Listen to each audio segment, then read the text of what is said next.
တခါတုန်းကတာယာလှပတဲ့မြို့ငယ်လေးတစ်မြို့မှာရိုးသားပြီးကိုကျင်တရားကောင်းမွန်တဲ့အဖိုးအိုတူရှိခဲ့ပါတယ်။ဒီနေ့မှာတော့အဖိုးအိုဟာသူ့ရဲ့နောက်ဆုံးအချိန်ကိုတီးလိုက်ရပြီးသား၃ယောက်ကိုခေါ်ယူက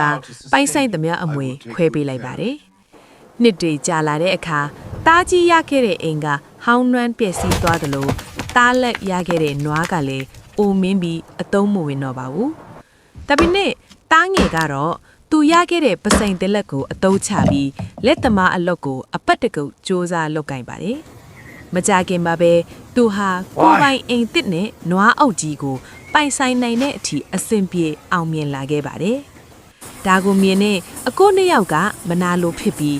အဖိုးအိုကတားငယ်ကိုမော်ပစိန်ပေးခဲ့တယ်လို့ထင်မှတ်သွားကြပါတယ်။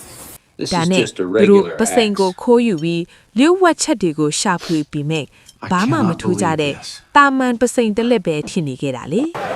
ဒီတော့မှသူတို့ညီရဲ့တန်ဖိုးအရှိဆုံးအမွေဆိုတာပစိန်မဟုတ်ပဲရိုးသားစ조사တဲ့စိတ်တက်ဖြစ်မှန်သိသွားပါတော့တယ်ဘဝမှာအောင်မြင်မှုအတွက်အလိုအပ်ဆုံးကအခွင့်အလမ်းထက်ကိုယ်တိုင်စ조사အားထုတ်မှုဖြစ်တယ်ဆိုတာကိုသတိပြုနိုင်ကြပါစေခင်ဗျာ